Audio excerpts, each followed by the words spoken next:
I am not trying to get us to go back into the European Union. To be absolutely clear, that's not my agenda here. What I am saying, if you try to export things, I've tried to export things into the EU, you get killed by delays and tariffs.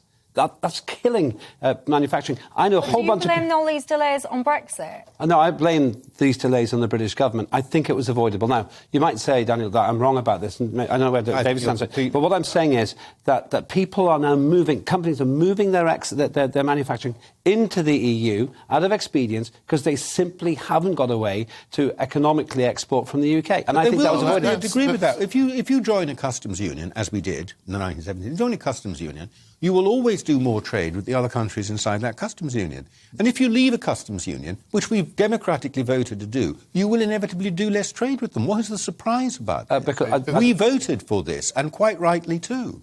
The problem is, I think, Brexit was not done properly. And we should have come out with no deal, and then we could have made a free trade agreement after that. Well, what we did, we got the worst of both worlds in a way. So we're still beholden to a lot of EU regulation. And the question with this is, now Boris is saying, or the Queen's speech is saying, that we're going to have this bill to cancel some of the regulation. But why wasn't this not done 2 years ago, well, straight after we came out of Brexit? Because of the pandemic, I think it's fair to say. This is a big thing. The background here is that we all love Brexit and we all love freedom. So you might think this Brexit freedom bill... Look at these two faces. ...must be... Well, I mean, but there are very few non-Brexiteers now. So a Brexit freedom bill must be fantastic. But actually what this bill is really about is something called EU retained law.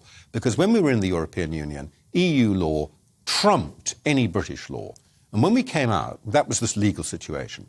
And when we came out, we left that position that existing EU law trumped existing British law. It's called EU retained law. It has a higher status than laws made by Parliament. So the first thing this bill is going to do is scrap that. We'll keep the laws, but they won't have that fundamental position. The second thing it'll do, and this will be a bit controversial, is set up mechanisms for ministers to deregulate things that are in those laws, and there'll be a lot of people who object to that because they say, no, you should have an Act of Parliament to deregulate it. Mind you never had an Act of Parliament with the regulation in the first place, and it just arrived from Brussels. So they're going to do that. But what they're not going to do in this bill, this is the disappointment, in my view, I'm guessing, but I'm pretty sure I'm right, is they're not going to set out a whole load of regulations and scrap them.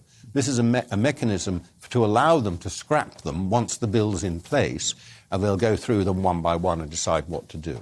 Well, yeah, that's a good thing. But, I mean, to go back to the original point, is that we didn't do it properly because now Northern Ireland is separate. So I don't know if this bill is going to apply to Northern Ireland. That right. Because they're part of the Northern Ireland... That's a very good question. We've got to scrap the Northern Ireland Protocol. As you said earlier, that's not part of what anyone's saying today, and that's what needs to be done as a priority.